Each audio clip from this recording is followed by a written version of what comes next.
Hello, Garland Nixon here. It's a Tuesday night, and I've got Ray McGovern, and we got plenty to talk about. Let's talk.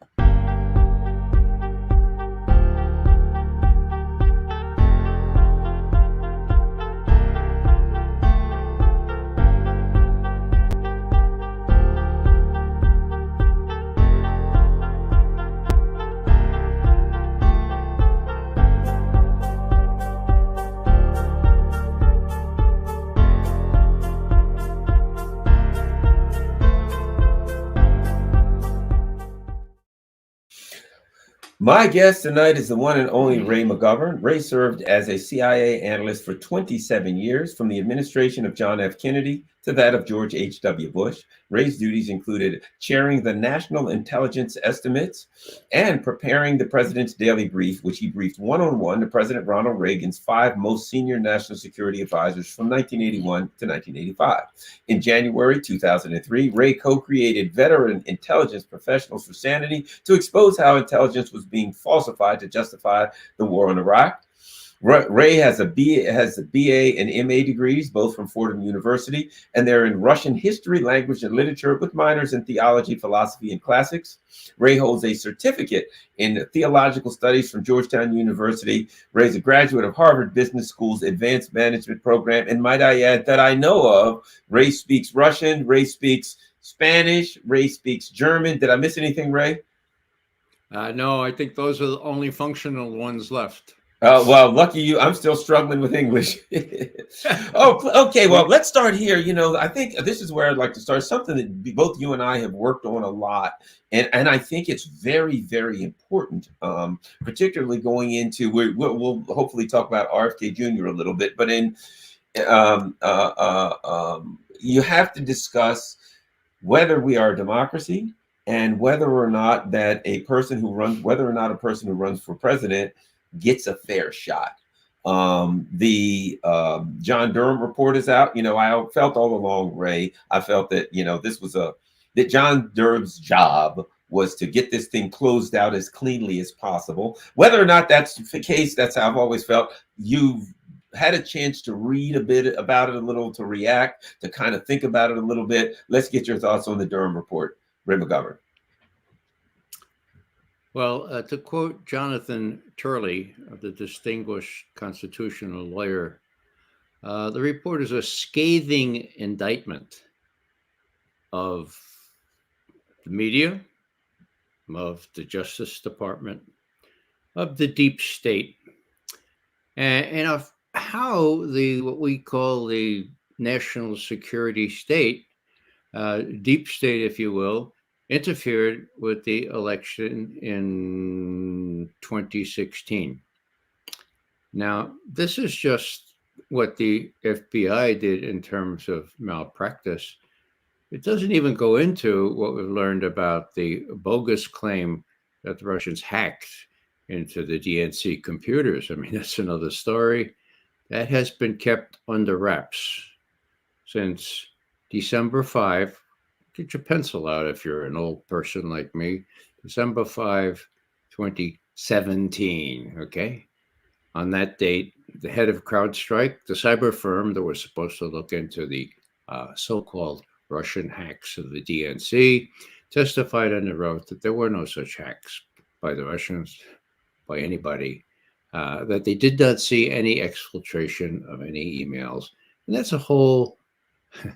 as my kids would say, that's a whole nother story, right?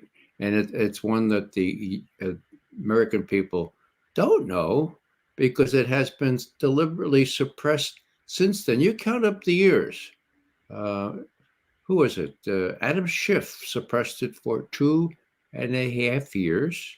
And finally, in May of 2020, somebody told Trump, hey, Donald, you're the president. You can get that testimony released if you want to. He told his national director of intelligence to go ahead and threaten Schiff and say, look, Schiff, if you don't release that testimony, we're going to do it because we have the right to do that. The president has the right to do it, okay? On the next day, Schiff released the testimony. Again, I will tell you, that was May 7th. 2020. You do the math. 21, 22. It's over 3 more years. So 5.5 years in total. The Americans have not been made aware of the fact there's a whole business about Russian hacking, which is really the keystone of the launch of the whole anti-Russian campaign, was bogus. Oh, well, I'm glad I mentioned that a little as an aside, because this is not pretty much what Durham focused on. What he focused on is just damning, because it shows that the FBI went ahead on spurious information that they didn't even investigate, made up stuff by the Democratic Party, uh, paid stuff paid for by the Democratic Party, and went ahead and investigated the heck out of Donald Trump and his campaign, and never came up with any honest conclusions. All of it was innuendo, which in turn was fed to Special Counsel Robert Mueller, and he put it in his own report. I was surprised that Mueller stopped short of participating in the whole charade. In other words, he said, there was no conspiracy here. That's the legal term for collusion. So we have a situation here with the American people. This is why it's important, okay? It's not inside baseball.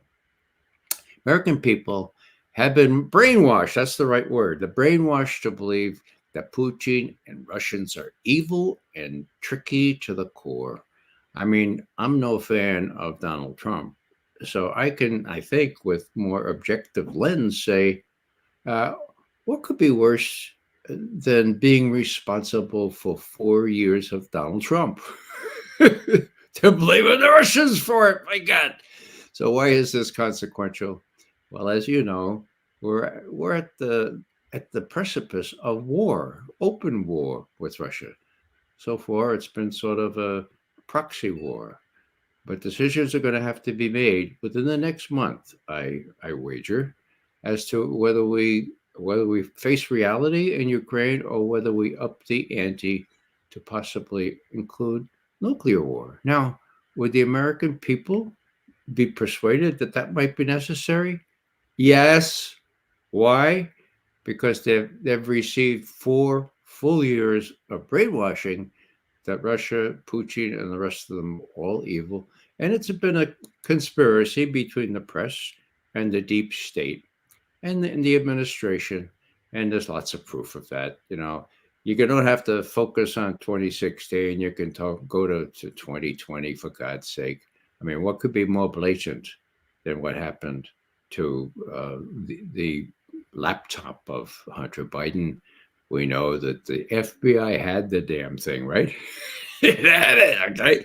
And yet it let these 51 clowns, former directors and deputy directors of the security state, okay, claim that this was bogus. This was it had all the earmarks of a Russian misinformation operation. Now, I don't know. I'm not a domestic analyst of policies here. I don't know whether that had any effect on how many people voted for Biden, but it must have had some effect. Would it have resulted in a different result with Trump winning? I don't know, but isn't that a question in and of itself? And people say to me, well, so Ray, what would have happened if Trump came in, for God's sake? And I say, from a foreign policy perspective, how could it be any worse than what Biden has done? Oh my God.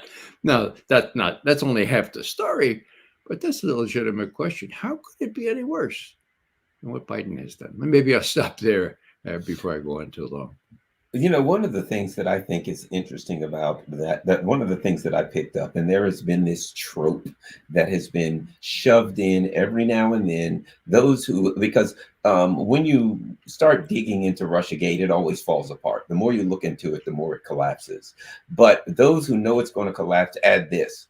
Well, maybe the infamous Steele dossier, which was, you know as well as I, Ray, it would have taken you 5 minutes of reading that to know it was garbage. Any professional reads that and says, wait a minute, This claims that they're funneling money through the Russian consulate in Miami, and there is no Russian consulate in Miami. This is a piece of crap. Get it out of my office. But apparently, the Durham even kind of treaded along this. Well, it's possible that they didn't look at, here's what it is. They didn't look in to see whether or not that the information that was coming into Steele was Russian disinformation. That not that Steele and his crew deliberately misled someone, but that they were the victims of Russian disinformation.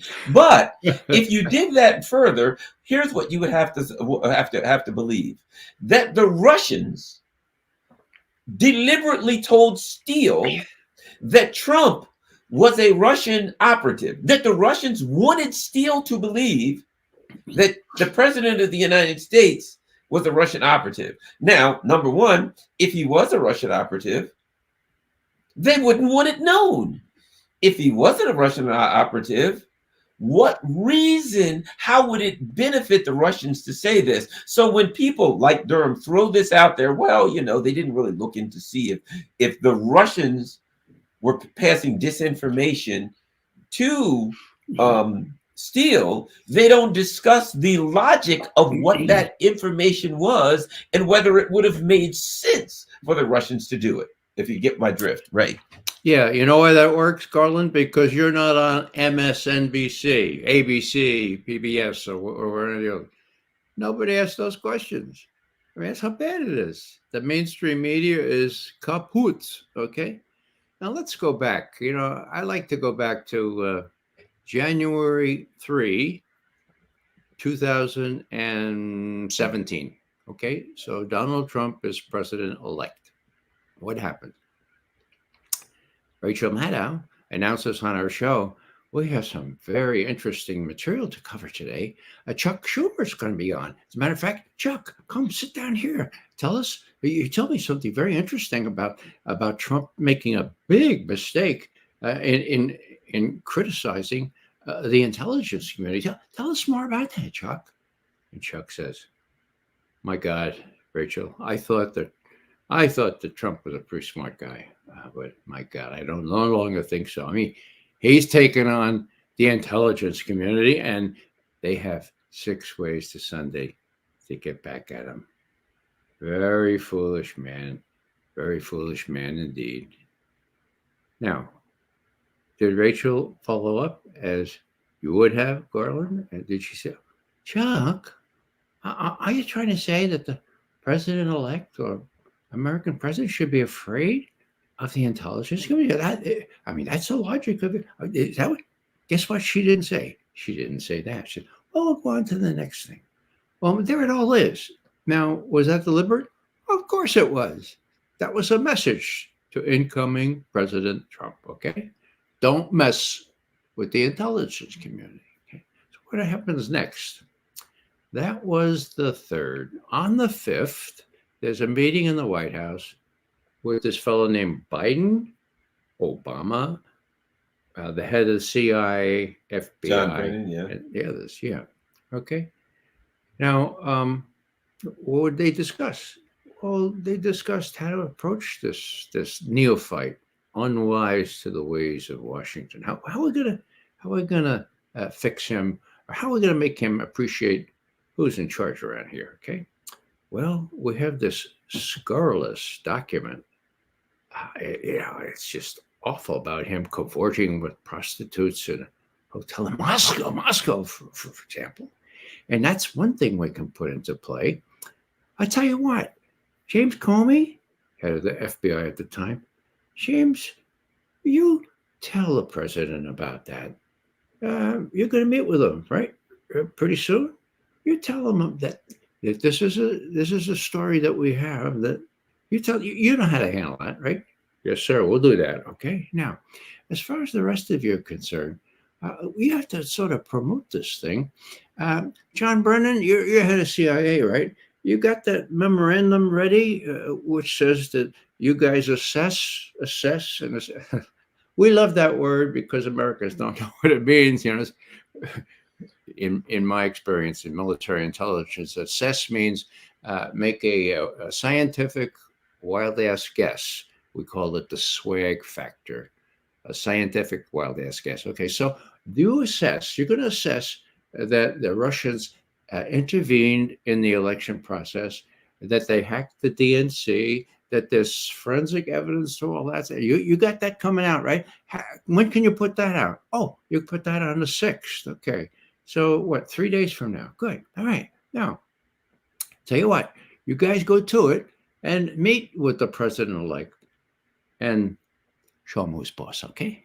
So it is just a day or two later that they meet with Donald Trump. And John Brennan says, now, Mr. President, we just completed this assessment. It's a community assessment. Lie. It's done by NSA and CIA and the Director of National Intelligence. Also a lie. It's done by 5 handpicked people by John Brennan. But no, this is a community assessment. And we have to tell you right up front, Mr. President, it says that the Russians intervened. The Russians pretty much, well, they really influenced the election in your favor. So it sort of shows that, you won the election because of what the Russians did to you or did for you. And Brennan says, now, I know that my colleague, James Comey, would like to bring you aside. And we're going to depart now because Comey wants to tell you this all by himself. And so Comey, this is all open information, it's just not played in the press. So Comey says, now, Mr. President, I don't know how to tell you this, but we have this very scurrilous document about you. It's from British intelligence and Steele report. We go, it's about you cavorting with prostitutes and doing all kinds of other stuff. Now, we haven't, we haven't approved of anything, but we want to let you know it's out there, and they're already, the press, some of it has it. So, just so you know, Mr. President, just so you know. Now, Trump, innocent child in a new milieu. It's not with the crooks in New York real estate. These are the real crooks in Washington. Okay, he says, "Oh, well, I don't like that. Oh, okay, but you guys can go, okay." And he's inaugurated, right? And what happens? Russiagate breaks full loose. 3 days after he's inaugurated, I'm in the Hillary Clinton Podesta think tank. They used to let me in there. I'd go anytime I heard about a meeting. And they're saying, aha, we're going after this Russian hacking business. We're going through it tooth and nail. We have a separate group, the Russian hacking group. It's going to go, look at this, all right? So I ask a question at the end. I go up to Schiff, and Schiff was reporting this whole thing. And this, again, just 3 days after the inauguration. And I say, now, Congressman Schiff, 2 technical directors, former technical directors for the National Security Agency, don't buy this stuff about Russian hacking. They say it's impossible without us knowing about it. This circumstantial stuff doesn't do it for them.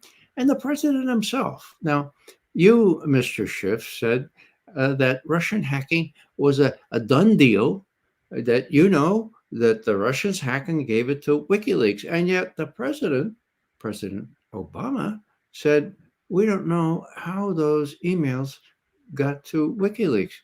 Now, do you know more than the president on that? And he said, well, no, I would never say no more than the president.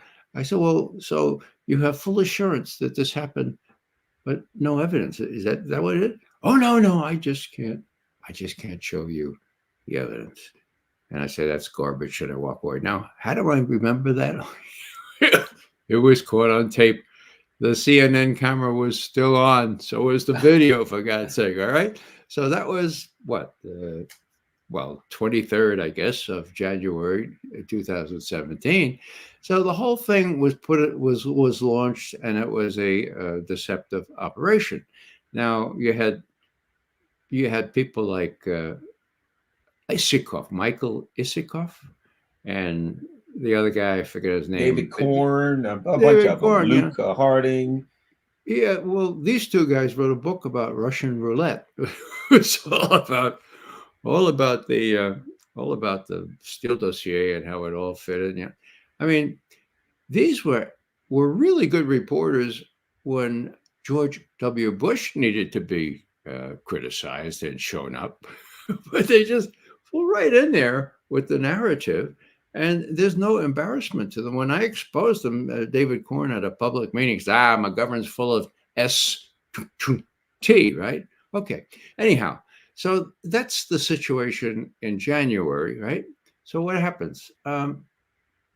When the stuff starts coming out and it becomes clear that some of the FBI lawyers forged some of the evidence by taking out key things that were included in formal documents, informal legal court documents applying for Foreign Intelligence Surveillance Act permission to monitor some of people close to Trump, right? When that came out, and the lawyer said, well, yeah, I did it. I mean, it was right there in the emails. What happened to him? Oh, his wife was pregnant, so he was allowed to have a couple of weeks of confinement, not able to make public speeches, but no prison. Now, why do I mention that?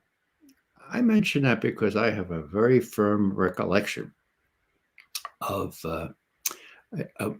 Grassley, Charles Grassley, who's 89, I think, and is still one of the leaders in writing herd on the FBI, right? So Grassley writes excuse me, he writes a tweet, okay? And what does the tweet say? The tweet says, oh, so this lawyer gets off by lying in a court document with no prison time. You know, that's how it works. That's how it works in the Justice Department, covering up for one another. And in other words, quote, Grassley, it's the Department of Just Us, end quote. No. Oh, that's really clever, right? No, it's not clever. Grassley's supposed to be supervising these guys. And he's making fun of the fact that they cover up, and he's the guy supposed to be calling them on it. So there's one indication of how Grassley and the rest of them are too afraid to do their job. Before I forget, Grassley came up in another connection later on when James Comey, I think he had already resigned, but he's back in this beautiful thing, and he's being interviewed under oath, or sort of. So they're asking him now, how about that report that we got from Russian intelligence? It was a pretty good source saying that Hillary Clinton was going to use this Russiagate, all the Russian hacking and all the other stuff, and Steele report, to blame Russia for getting Trump elected, and then having their grip on Trump, the Russians. Okay, how do you explain that? Says Charles Grassley to James Comey. I don't remember. Charles Grassley. Oh, okay. Now, that was a very curious set of circumstances.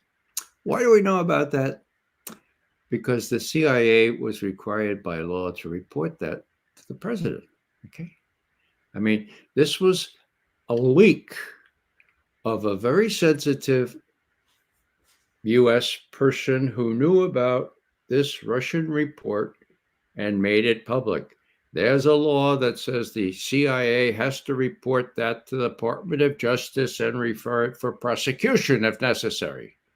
And John Brennan, sometimes following the rules, kind of smirked and said, "This is going to be fun. I'm going to report this to Obama and Biden." And so he does. He's got handwritten notes. I remember now. He says, "So what did they do?" I can imagine them saying, "Oh, you mean Hillary Clinton did all this stuff and the Democratic? Oh my goodness gracious! Let's go through the motions and refer that to the Justice Department." News to us. So they went through the motions. Problem was, the justice didn't do anything with it. And when Comey was asked about it, it was under oath, okay? In this last interview he gave. And Grassley said, "What about that? This is really hard to explain why you didn't pursue that." I think that's in the Durham report as well. Why you didn't pursue that? Comey says, I don't remember anything. No recollection of that. Well, they let him off on that by saying, well, no recollection. Okay. So who's in charge here? Yeah, I leave it to your own, not your own imagination. The facts are pretty clear. Think of Chuck Grassley as the guy who's supposed to be watching all this stuff. He's making light of it by talking about the Department of Justice. Okay. And then he's letting Comey off the hook. One last thing with respect to Comey. It's really important. People would say to me way back when it was not proven yet, "You're telling me the head of the FBI is doing unlawful things, is breaking the law and trying to help Hillary Clinton, and now trying to emasculate the sitting president, Donald Trump?" I'm saying, yeah, that's right. That's what exactly I'm telling you. How do you explain that? Have you read Comey's book? No. Well, go to page whatever it was. He explains it himself. He says, we were operating, this is a quote, "We were operating in an environment in which Hillary Rodham Clinton was sure to be our next president. Period." End quote. Well, if you're operating in that kind of environment, and this newcomer who says bad things about the FBI as well as the CIA, and he's coming in, you're going to help Hillary Clinton with every ounce of that you can spare, because there's no chance there's no chance you're going to be indicted for that. You're going to be promoted, or you're going to be let stay in your position as the head of the FBI. So that's how corrupt it is, okay? And the Hunter Biden laptop is just the icing on the cake. What happened there was really, really unconscionable. But the American people, because they depend on the media, are not fully aware of the implications of all this stuff. Let's move on to Ukraine. You mentioned, things are going to be coming to a head very, very soon. We've heard for months and months there's going to be a spring offensive, which I thought to myself, from a military perspective, why would you tell someone, "Hey, we're going to attack you on Thursday"? Thanks, great, I'll be ready.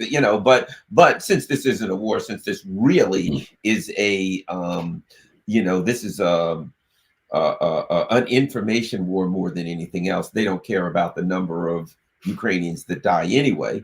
But so it seems to me, Ray, we've gotten to the point where the supposed counteroffensive is supposed to start, but it also appears like in my opinion, I think the Russians hit them so hard, hitting their weapons locations, hitting things so hard that they're not in a position to do the offensive.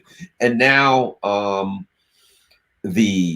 course, public opinion is souring here and in Europe, and it's getting more and more difficult. Your thoughts on the factors that are coming together to create this next month or so when they're going to have to make a decision, Ray? Well, decisions are going to have to be made. And I see some rays of hope here and some indications of real danger. Let's take the danger first. Blinken talking with Secretary Cleverly or Minister Cleverly. I love those words, love those names. Cleverly is the clever foreign minister for Great Britain. And they're talking about, well, what should we do now? And next thing you know, cleverly says that not only are we going to supply depleted uranium shells. Now, for those of you who don't realize what that means, depleted uranium was used in Fallujah, Iraq, in the former Yugoslavia. You should look at the photos of the birth defects that resulted directly from their use. Poison. Poison that lasts, half a year lasts far longer than I'm going to last, right? And so is Zelensky condoning the use of depleted uranium shells in Ukraine? I mean, not only the people, but the soil, that fertile soil in Ukraine. We could grow something on that. Yeah. Well, it's going to be interesting to see if Zelensky cares less about what happens to the Ukrainian people than Putin does. Because my notion is that Putin is going to do everything he can to zap those depleted uranium shells before they're ever put into use in Ukraine. And I think he probably has the capability to do that. So there's depleted uranium. What else? Oh, well, they've been really careful. That is the collective West, US really, and UK following along like a poodle, and the rest of NATO, not to go over the red line, the notional red line that Russia has established with respect to the range of artillery or missilery that is given to Ukraine. It's now the longest range missiles are about 60 miles, if memory serves. Well, what are these new shadow things that the British produce? Well, they go 160 miles or 150 miles. Oh, that puts Crimea, that puts ports of Russia directly within range. Will the Russians tolerate that? Well, so far they've shot one down, but so far the Ukrainians have caused havoc in some civilian areas of Lugansk in the Donbass. Okay, so what's going to happen there? So the British are really stepping out here, and I dare say that maybe not only Zelensky is in danger, but the British security folks that surround him at every stop on his itinerary around Western Europe, they might be in for some trouble too. That's the other thing. Where's Waldo? You remember that puzzle? You know, you're finding, where's Waldo? Where's Zelensky today? It's been, I think, 11 or 12 days since they, say, what is today? Yeah, since they tried to land those drones on the Kremlin. Zelensky hasn't been around. He's been everywhere in Europe. I mean, you see his photo with all the main European leaders. It got so that, Carlin, you may remember this little story, but you see so many photos of Zelensky that when he finally had that audience in the Vatican, the question was, hey, who's that old guy in a white robe next to Zelensky? So, I kid you not. Will he ever go back to Kiev? Huh. I think he's scared. Scared that he'll catch a missile. Oh, you'll say what? I said, I think he's scared that he's afraid that he'll catch a missile.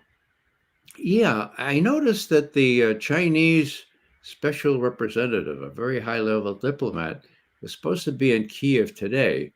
And I meant to check the latest as to whether Zelensky was there to talk to him. I don't think. Well, I don't know if he was. If he's not, well, what? I wonder. Are they gonna form a government in exile in London? I mean, that's been done before, like the Polish government, French. So Zelensky is really under the gun, literally, and he's afraid. Now, what's the reams of light here? I say more than just pinstrings of light. Well, this past week, it wasn't widely reported, but Jacob Sullivan was in Europe. Oh, Jacob Sullivan, he's the National Security Advisor. Where was he? He was in Vienna. Who else was there? The highest Chinese diplomat there is. He's a Politburo member. He's head of the Communist Party Commission on Foreign Affairs. So he even sits over the foreign minister. Okay. So he's there in Vienna and they meet. Oh, they just say hi? No. 2 days. 2 days they meet. Now, it could be that Jacob Sullivan, wet behind the ears, got an earful from this Chinese representative saying, look, when we say there's no limit to our relationship with Russia, we mean it.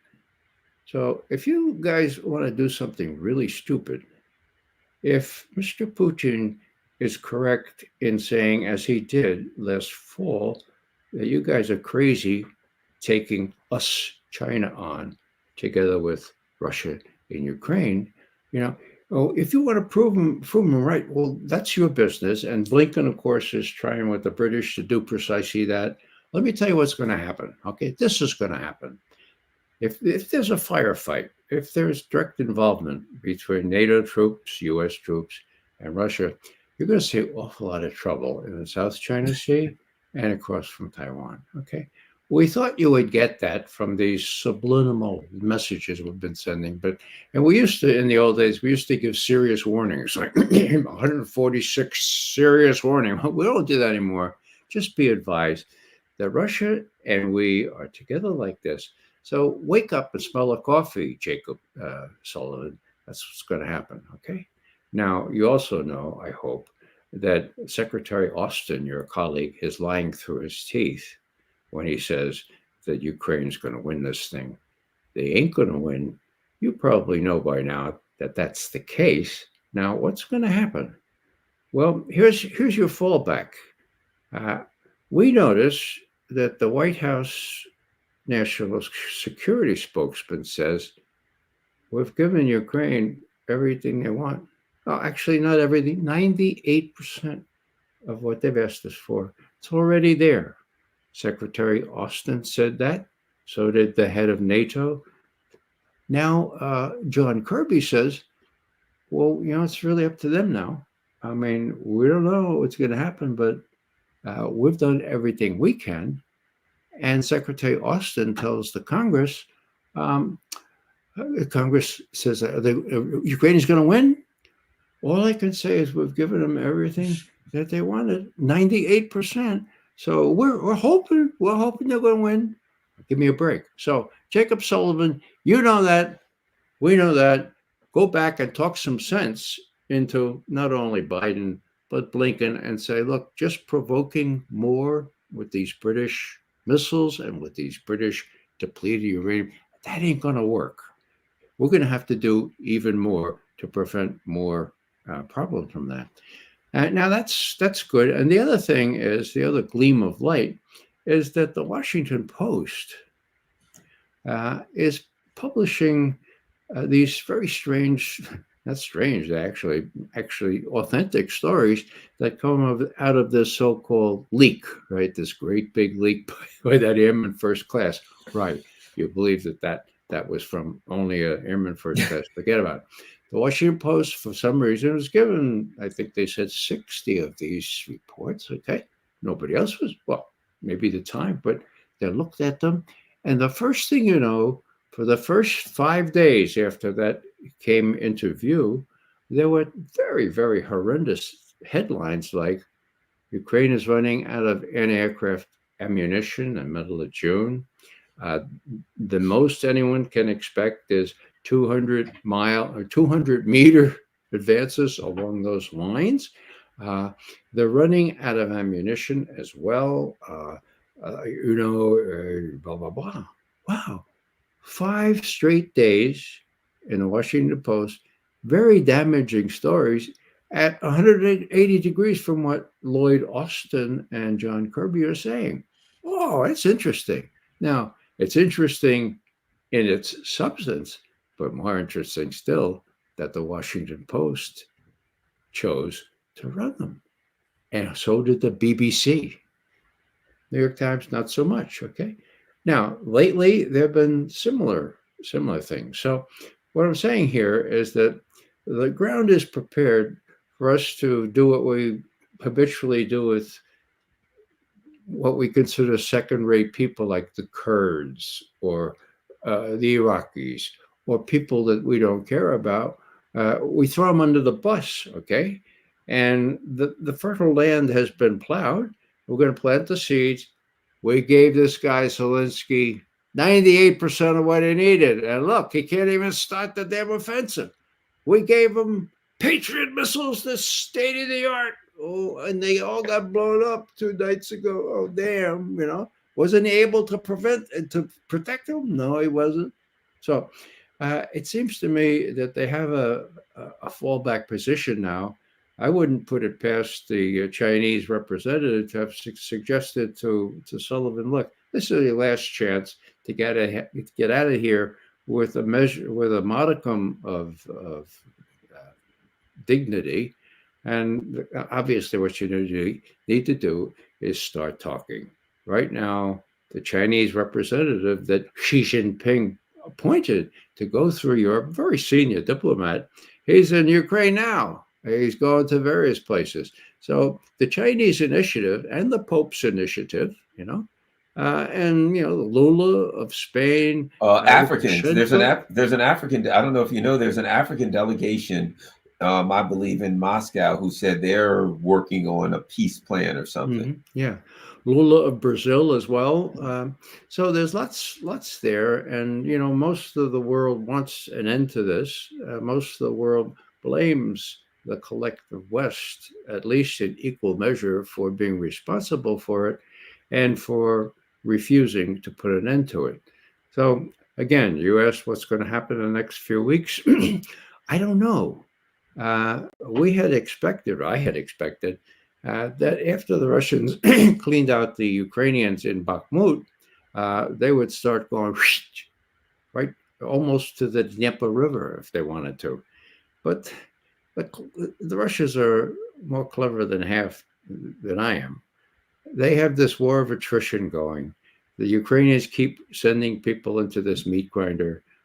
The meat grinder grinds, and the Ukrainian army becomes much less. So I don't know. First question is, where's Waldo? Where's Zelensky this week? Will he go back to Kiev? When Sullivan talks to Biden, to the degree that Biden is compos mentis, will he suggest that, we're a little bit too deep in this thing? I told you 2 years ago that the Russians and Chinese were at loggerheads. They hated each other. Well, apparently I was wrong. It's just the opposite. We don't want to get involved in a two-front war. Even our military, the more sober people say, we don't want any part of a two-front war. So let's make a deal. What do we do to Zelensky? Well, we got that nice villa in the Seychelles or in Spain or in the Costa Brava or in Australia. He's ready. He's not going to suffer. And his nice wife, she won't suffer. They can take whoever they want, just like that fellow in Afghanistan. Let him get out of there. And let's just kind of make sure that these people realize that we ain't going to have any more part of this stuff, that the Russians have pretty much achieved their aims as long as what's left of the neo-Nazis in Kiev are removed. That's your job. You remove them, or the Russians are going to remove them. I think you're right. Something we don't have a lot of time left, but I did want to get your thoughts on the Turkey election, if you have any. I don't really. Okay. I haven't been following that very closely, Okay, so yeah. be guessing. No problem. So then that brings us clearly right to Taiwan. A couple of things have happened recently, and one is, I've been reporting on this a lot. A number of Seth Moulton, he's a Democrat, a congressman, who said that openly, yes, if the Chinese invade Taiwan, we should blow up TSMC. And apparently that ain't going over. I can't imagine why, Ray. It ain't going over big in Taiwan. Now that the defense minister of Taiwan said, we won't let anybody blow that up. No, we're not going to blow that up. I'm sure you know my story about my infamous tweet that the tweet heard around the world, as many people call it. It's still, that tweet is still on the news in Taiwan, in Washington. It's crazy. Worth repeating. Please tell the audience, refresh their memory. Yeah, okay. I'll make this I'll give you the 2-minute version. I tweeted one of my infamous sarcastic tweets, and I tweeted breaking news. White House insiders leak that when asked if there could be if there could possibly be any worse disaster than the neocon project in Ukraine, President Biden responded, "Wait till you see my plan for the destruction of Taiwan." That was sarcastic. The next day, the Taiwanese opposition began to tweet it everywhere. I put it like this: it was so hot. 2 weeks later, saw 150 million views in one day. 2 weeks later, it became the biggest topic in Taiwan and China. So much so that the Taiwan government came to the U.S. State Department and said, "We demand to know that if it's true." And then they released a document on it. The Chinese, what's the time? It was the Chinese foreign minister was Wang Yi. He even demanded, and the Chinese government demanded from the United States government and the State Department, we said, we want to know about this plan for the destruction of Taiwan. It blew up. It was all over. I heard from people everywhere.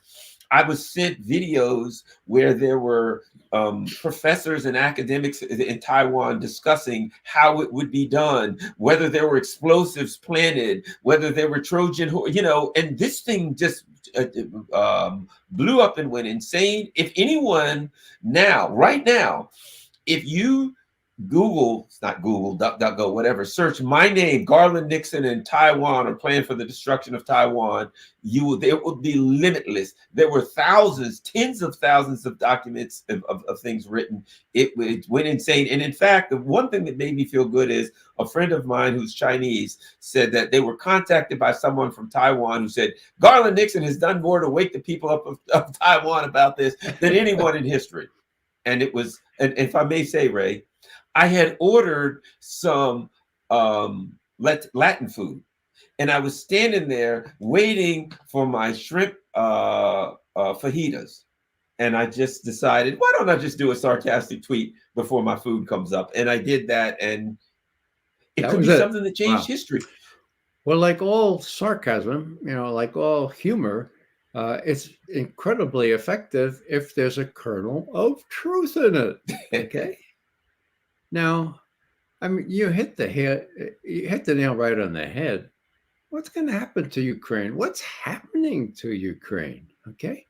Now, the Taiwanese, I mean, they know that Ukraine is on the other side of the world, but it's the same syndrome. Are they afraid that that would happen to them? Well, of course they are. Okay. Now, is this an artificially stoked contest? It is. 51 years ago, the U.S. formally recognized that Taiwan is part of China, for God's sake. It's like Hawaii is part of the United States, except Hawaii is much farther from the United States continent than Taiwan is from China. So it's all artificially raised. Well, what's the charge? China's going to seize Taiwan by force. That's male bovine excrement, if you'll permit me to say what in the Bronx we call BS. I mean, there's no indication that the Chinese are set on taking Taiwan by force. And there's 100 reasons why they wouldn't want to do this. And not only the business, the Chinese are very, very gradual people. They think in millennia terms, not in so it's artificially stoked by the military-industrial complex, the people who want to double the size of the Seventh Fleet because China now has more naval craft than we do. So that's the background to this whole thing. And American people just have been, I mean, some close friends of mine just today said, well, when are the Chinese gonna move against Taiwan? I said, never. I said, what do you mean never? Taiwan's already part of China. They're just waiting for the U.S. to stop these shenanigans. And if the U.S. does not stop these shenanigans, if it does crazy things, the Chinese are prepared. Look at the map, for God's sake. The lines of communication and control with respect to Ukraine were bad enough. Look at the ones that would obtain in a fracas with China over Taiwan. So, it's all really crazy stuff. And I hope that maybe there would be a decent presidential nominee that would say precisely that. And I think I know of one now, and it's giving me some hope that some reasonable discussion of these issues will come into the fore.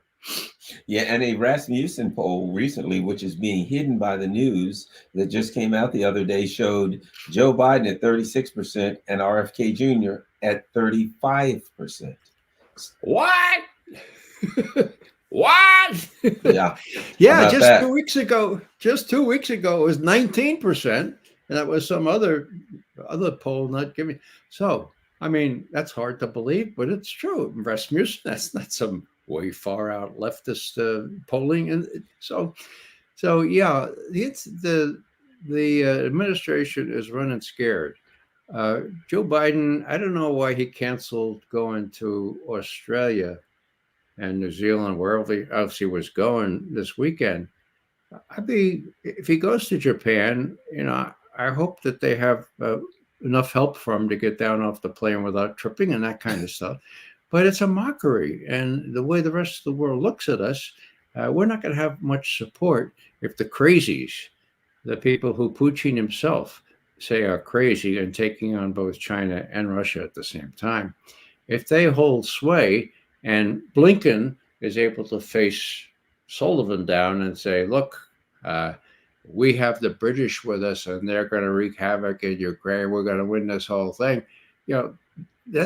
Blinken is capable of that. He's not real bright, or he's not shown much smarts, and that has got us into trouble deep, as they used to say in the comic books. Ray, I'm going to ask you this. I know I'm not supposed to ask you to kiss and tell, but you were in the CIA. JFK, JFK, I always do that. RFK Jr. recently discussed the untimely demise of both his uncle and his father. And he implied clearly that he believed that as I do and many other people, that the intelligence community was behind it. You were in the intelligence community. Let me ask you this, Ray. You were at the highest levels of the CIA. Maybe you can't even answer this. Did you ever hear any discussions? Did you ever hear anything said about those guys or anything like that you could share with us? If not, I understand. Well, Garland, I'll share with you whatever I can, and that's pretty much everything. I was a junior officer trainee. I came into the agency in April of 1963. In June of 1963, John Kennedy made that speech at American University, which sort of vitiated the whole Cold War policy by saying, look, Russians and Americans inhabit the same globe. We all want the same things for our children. We breathe the same air. We're going to get along. Okay, that was heresy. Okay, so what happens next? Now I'll just tell you this little vignette. We're in this training course. We're going to be the future leadership of the CIA, right? Some pretty important people actually were in my class. They got farther ahead than I did. Anyhow, this guy comes into one of our training groups and he's lecturing all of us. And he says, the President Kennedy, he's a coward. He's a traitor. He didn't fix those situations on the Bay of Pigs. He should have. He's cozying up to Russia. He's just that. He's right. And he was passionate about it. And I remember thinking, Garland, my God, this is beyond odd. I mean, you're talking about the President of the United States that we're all serving, right? And I think if he had a chance, he'd probably kill the guy. I remember thinking that. But a naive 23-year-old at the time, I never put that 2 and 2 together, okay? Well, I have now, okay?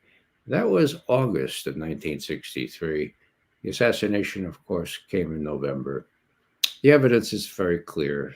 The CIA, as Robert Kennedy Jr. says, was involved in it. So were the Joint Chiefs of Staff. It's very clear from this book that I have, which everyone should read. It's JFK and the Unspeakable. Whoops, there we go, by James Douglas.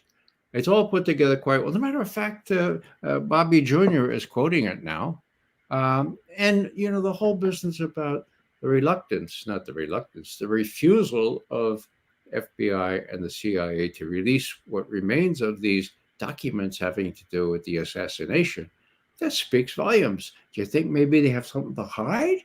Well, I don't think you have to be a conspiracy theorist to suggest that they would release those documents, 60 years after the fact, unless there was something really, really to hide, something that could spell the death knell for the CIA. And I'll just say that it's high time that people decided that the CIA is far more trouble than it's worth. It should be splintered. How about this? It should be splintered into 1,000 pieces and scattered in the sea. I'm not the first guy to say that. John Kennedy was the first one. Look what happened to me. I don't think I'm important enough for that to happen to me. But I've looked at all this evidence and I've seen that what I used to say, well, let me just add this because it's important. I worked in a separate agency, really. It was the analysis group. We had nothing to do with the covert action people. Okay, we had nothing to do with the Allen Dullases of this world. Okay, and that was good because there were times when we, in our analysis work, could help stop a war. And I have something specific in mind, and I'll mention it. After the debacle in Iraq, where my former colleague participated in politicizing intelligence, making some intelligence up to say there were weapons of mass destruction and ties between Saddam Hussein and Al-Qaeda and all that business.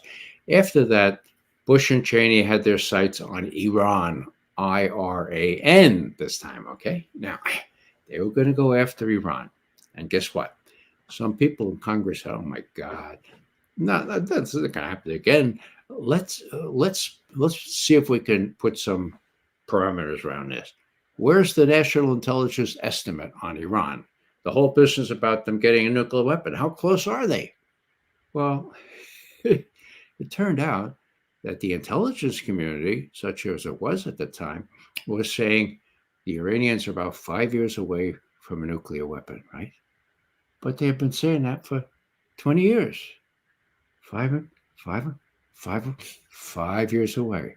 So Congress said, let's get somebody honest in here to run an estimate, bottom-up estimate about how far they're from a nuclear weapon. Long story short, they couldn't get one from the CIA. They went to the State Department, got a guy named Tom Finger, who was leading the State Department intelligence, and they said, would you do an estimate on Iran and nuclear Iran? And he said, are you kidding me? I've been through that process before in Iraq. We took copious footnotes. Nobody listened to it. Forget about it. There's no, please, Tom. You could take your people. You could do it on. We'll keep it secret. You could do what you want. And he did. Luckily, he got some subsequent information.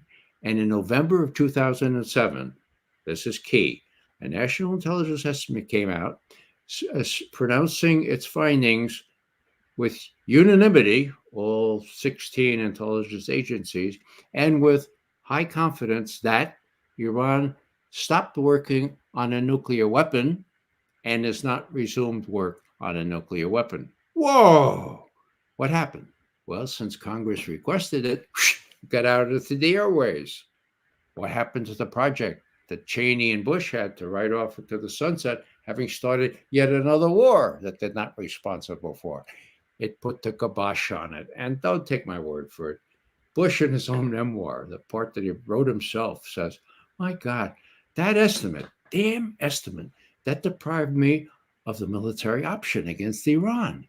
And this is a quote, for how could I launch airstrikes against a country that the intelligence community says has no active nuclear weapons program?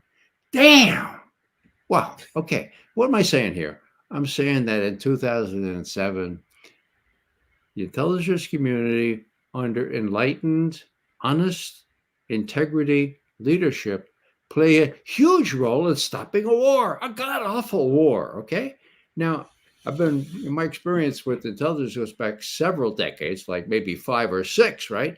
Never, never, never have I seen this happen before. So I'm thinking 2007, don't throw the baby out with the bathwater.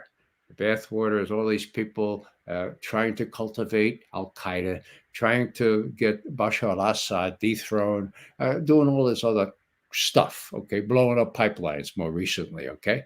Don't throw the baby out with the bathwater. Well, now there's no more baby. The analysis people are telling the president, oh, Ukraine's going to win this thing. They're telling the president that Russia's running out of ammunition and they have terrible morale and they have no indigenous capability to produce ammunition. And, well, that's worse than no intelligence. And the people responsible for that, well, one of them knows better. That's a fellow named Bill Burns, who was braced by Foreign Minister Sergei Lavrov back on February 1st, 2008, who said to Bill Burns, our ambassador in Moscow at the time, Mr. Burns, a red line for us is allowing Ukraine into NATO. We will have to decide whether or not we have to intervene because there's sure to be a civil war in Ukraine if that happens. So don't provoke us. Oh, that's 2008. 2022.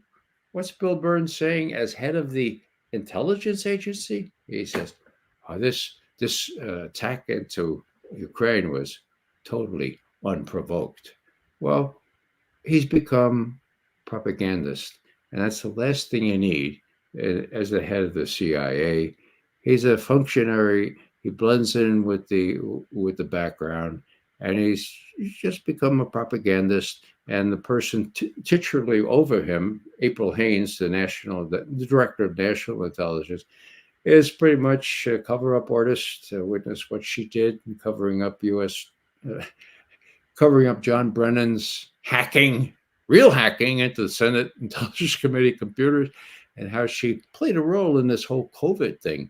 Believe it or not, that's another story. Anyhow, she's a functionary, a Democratic Party functionary. She knows anything about intelligence, and what she knows, she gets from whom? Oh, she gets from Secretary Austin. Who's Secretary Austin? Well, he used to be head of CENTCOM, running the various escapades we had in Syria and Iraq and so forth. What happened there? Well, more than 50 intelligence analysts filed a formal complaint with the Pentagon Inspector General against Lloyd Austin, 4-star at the time, for fixing, for tainting, for politicizing their intelligence judgments on the prospects for their waging this counterinsurgency or whatever you're doing in Syria. Okay, over 50. That's unprecedented as well. So people forget about that. That was just about 7 years ago or so. So here's Austin coming up with this information, giving them to this neophyte or political hack, Haines, April Haines, right? Yeah. Here's the head of the CIA, Bill Burns. He said, "Oh, we don't do military analysis anymore." And that's a whole nother story. We used to do military analysis in a fair and balanced way, unlike the Pentagon. So the Pentagon is feeding this stuff. Where's the Pentagon getting it? From liaison. Who's liaison? The Ukrainians. Oh my God. So the Ukrainians are telling us, we're going to win this thing. And we serve that up to the president through Haynes and through Austin and through Blinken and Winken and Blinken and Jacob Sullivan. So, there's got to be a change in leadership in this country. There are some real beams of light now. You mentioned some recent poll. RFK Jr., get your thoughts on him. Yeah. So if he's virtually tied with Biden, my God, what is it?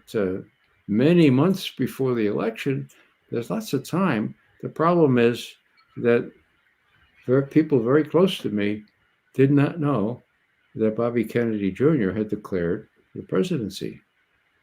I said, well, why didn't you know that? Well, we haven't seen that in the mainstream media. That's how bad it is.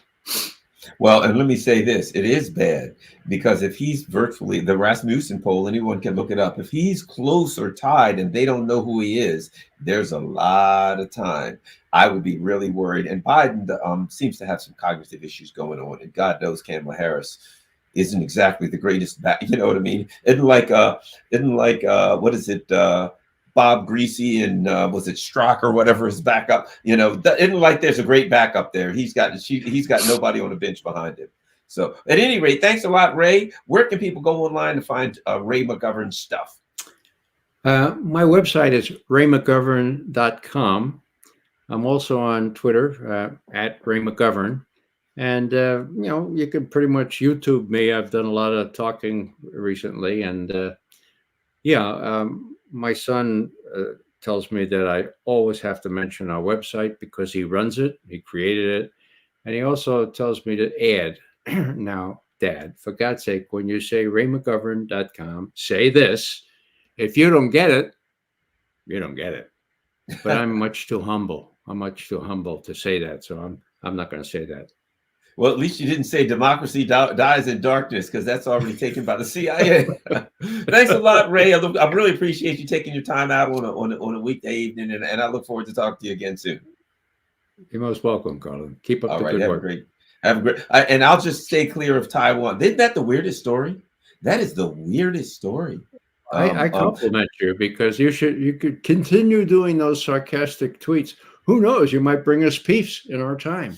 I have had people say to me, the mood in Taiwan has changed. That took things in a different direction. It was so much on that people, what I was told was this, actually, I'll make it quick because I know you got to go, Ray. But that it wasn't long after the Seymour Hersh piece. That was still fresh in people's minds. And they started asking questions that, that basically the people in Taiwan were kind of looking at that, and they're like, and the question started being not whether it would happen, how would they do it?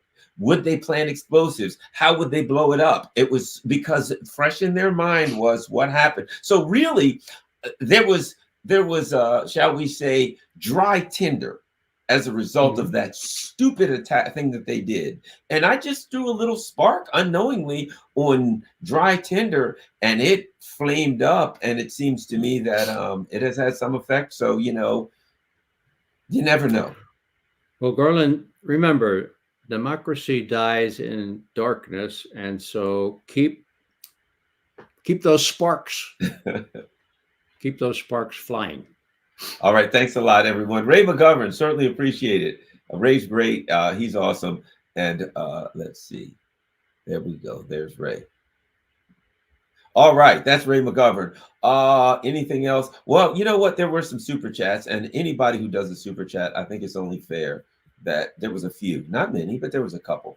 And I always try to make sure that anybody who does a super chat, because sometimes I get the best questions from the super chats, and sometimes just funny stuff. All right, let's roll. Oh, the super chats are colored again. Let's go.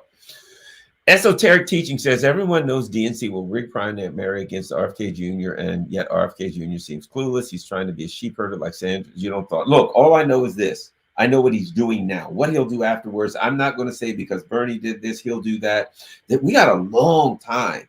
We got eons in political time, and I think that one of the things that's going to be interesting here is, are they? And this is RFK Jr. This ain't Bernie. This is a real historical name. If he's tied Biden right now, what are they going to do? Biden ain't going to be able to run. Biden's toast. So this is something to watch. Really interesting to watch. Okay, Tish M says, Mr. McGovern and Garland, will there be accountability for the Russiagate hoax? No. Also, is it interesting that Repubs didn't go after Trump for real crimes, persecuting Julian Assange and the assassination of Soleimani? No, because crimes of empire are not considered crimes by the empire. They only go after people who, when Trump's crime is when he says things like, I don't know if we need NATO anymore. I don't know if we should be in all these wars. That is his crime as far as the empire is concerned. They judge crimes a bit differently than you do, Tish. Thanks. Okay. Bad Dude Corn Pop says, this is in honor of Ray. Thanks, Bad Dude Corn Pop. Oh, we got a big one. Edward Bernays. Oh, man, you've been around for a long time, Edward. Writing from Portugal, the fair and considered wisdom of people like Ray Mcgovern and Scott Ritter are crucial right now, but in future they will form the basis for the correction of present-day wrong-think U.S. policy because the alternative is war. I agree. Let's keep a positive attitude, and you are right, Edward Bernays. A man who knows his propaganda. Are there any more super chats? No. Oh, we got a couple people. Oh. Somebody says, I've been watching Savvy. Oh, good old Savvy Sabs. I've been on there before. She's great. Wanda Lafatz Kreitzer. Thank you. Thanks, Wanda.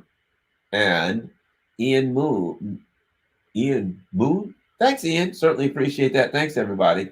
I think that's it.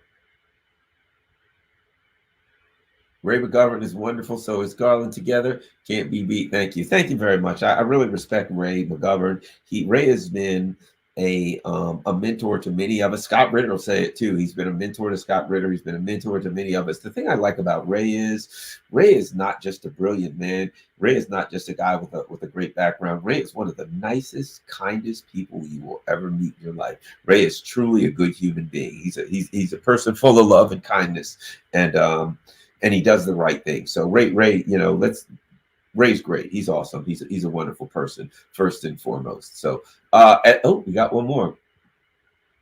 Thank you, Basil Bejkov. All right. Don't forget, everybody. I certainly appreciate it. Follow me on Telegram. Follow me on Twitter. Patreon.com if you could afford to become a Patreon. PayPal, my information is there if you can afford to help the channel there. And buy me a coffee. A lot of people do buy me a coffee right now. That's what everybody does now, buy me a coffee. It's like the buy a coffee is like $5 and you can buy 3 coffees, 1, 4, 5, whatever you want to. And also it's like Patreon now where buy me a coffee, you can say, okay, I want to be a subscriber, whatever you call it. And do $5 a month or $10 a month. You can do that monthly on Buy Me a Coffee. So that's great. Rockfin.com. Just in case they throw me off YouTube, I will be on Rockfin. Rockfin.com/Garland Nixon. It is a great site. It is a free speech site. So they're not going to, I don't have any points or marks against me. I don't have any of my videos that have been tossed aside or shut down because Rockfin is a free speech platform. Doesn't have any advertisements. Please, everybody, go to Rockfin at no cost, cost you nothing. Become a member on my Rockfin channel. That's extremely important. And also skip through Rockfin, man. There's a lot of great shows. You're going to love the stuff on Rockfin. If you like this show, you will love Rockfin. Check out my main man, The Last American Vagabond, and Slow News Day, and all that stuff. Savvy Sabs, everybody's there. You can watch the Duran, Jimmy Dore. They're all on Rockfin now. It's huge. Also, if those who can afford to sponsor my Rockfin channel, I would appreciate it if you can become a subscriber on the Rockfin channel. Anybody who can do it, it's $14.99 a month. If you sign up for a year, they give you a couple months free. It comes to 12 something. If you can afford to be a subscriber on my Rockfin channel, I would appreciate that to help sponsor the channel, keep the channel strong. If not, just become a member. You'll see everything. All right. Thanks a lot, everybody. Thanks a lot, Ray Mcgovern. Peace. I'm out.